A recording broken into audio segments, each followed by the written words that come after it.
মানুহৰ মুখেৰে ওলোৱা এটা আটাইতকৈ বাজে কথা, যিটো মনুষ্য জন্মতেই হওক বা আধ্যাত্মিক জগততেই হওক তাৰ কোনো ভেলু নাই। সেইটো হৈছে বুঢ়া কালত হৰিনাম ল'ব লাগে, ভক্তি কৰিব লাগে, এতিয়া ডেকা কালত ভুগিব লাগে, এনজয় কৰিব লাগে। এইটো অজ্ঞানৰ আন্ধাৰে পৰিয়া জীৱৰ জ্ঞান পথ ভৈল নাশ, নাম অঞ্জনীয়া বিনয় নামতে নাপায় হৰিৰ পাশ। এই সংসাৰত এনেকুৱা এজন ব্যক্তি নাই যি যৌৱনত ভোগ ভুগি বুঢ়া কালত হৰিৰ ভজন কৰিব পাৰিছে। যিজনে জীৱনত ভজনৰ সংস্কাৰ লোৱা নাই তেওঁৰ ভগৱন্তত ভক্তি হ'বই নোৱাৰে। চেলেং চুৰীয়া গামোচা পৰিধান কৰি চিগাৰেট মদ ভাং চাদা গুটখা সেৱন কৰাটো দেখিবলৈ পাবা, কিন্তু ভগৱন্তত ভক্তি কৰা, নিত্য ভগৱন্তৰ গুণানুকীৰ্তন কৰা দেখিবলৈ পোৱাটো অসম্ভৱ। সকলোৱে ভগৱানৰ নামত কেৱল ভণ্ডামি কৰিব, পাখণ্ডহে কৰিব। যি জীৱনত গাড়ী চলোৱা অভ্যাসেই কৰা নাই, তাক যদি গাড়ী চলাবলৈ দিয়া সি গাড়ী চলাব নোৱাৰো বুলি ক'ব, কাৰণ তাৰ অভ্যাস নাই। সকলো কৰ্মৰে অভ্যাস লাগে, অভ্যাস থাকিলে কৰ্মত নিপুণ হ'ব পাৰি। সেইদৰে ভগৱন্তক ভজন কৰাৰো অভ্যাস লাগিব, ভগৱন্তৰ কীৰ্তন নাম জপ কৰাৰো অভ্যাস লাগিব।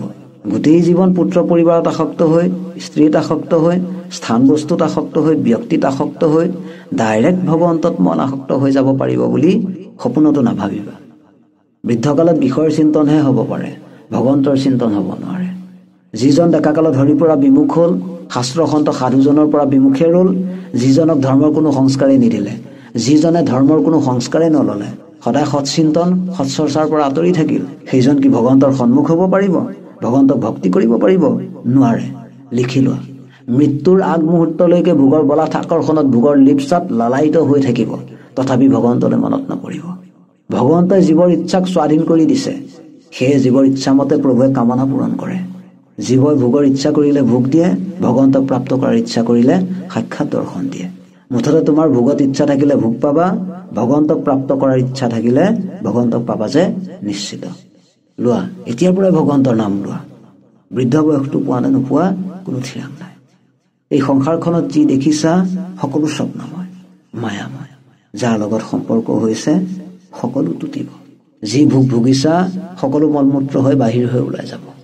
এই শৰীৰে তোমাক একো পুৰস্কাৰ প্ৰাপ্ত নকৰায়, তোমাক একো তৃপ্ত নকৰায়। ইয়াক পাপ আচৰণ কৰাৰ পৰা বচোৱা, ব্যভিচাৰ কৰাৰ পৰা বচোৱা। এই শৰীৰে যিবোৰ অপচেষ্টা দুৰাচাৰ অন্যায় কৰিলে, অধৰ্মত যুক্ত হৈ পাপ কৰিলে, তাক আকৌ দুনাই কৰিবলৈ আগুৱাই নিদিবা।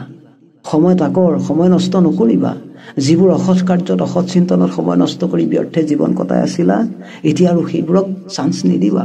এই মনুষ্য শৰীৰেই শেষ চান্স হৰি ভজন কৰাৰ, কৃষ্ণত ভক্তি কৰাৰ। এনেকুৱা বা চান্স ভগৱানে আকৌ দিয়ে বা নিদিয়ে। সেই ডেকা কালত ভোগ বাসনাত লিপ্ত হৈ ভগৱানক হেৰুৱালে, বৃদ্ধ বয়সত চিঞৰি চিঞৰি মাতি থাকিলেও বিচাৰি নাপাবা। এই সংসাৰত অকল ভোগেই ভুগিবলৈ অহা নাই তুমি, ভোগ ভোগা মানা নাই, কিন্তু ধৰ্মযুক্ত হয়, অধৰ্মযুক্ত হয় নহয়।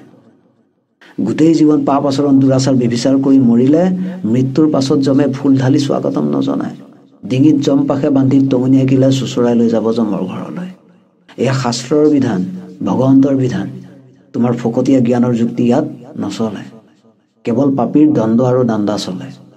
সেই জীৱন সাৰ্থক কৰি লোৱা ভগৱন্তক বিচাৰি। তোমাৰ জীৱনৰ সাৰ্থকতা কেৱল কৃষ্ণৰ নাম, কেৱল কৃষ্ণৰ নাম। ৰাধা কৃষ্ণ, ৰাধা কৃষ্ণ, ৰাধা।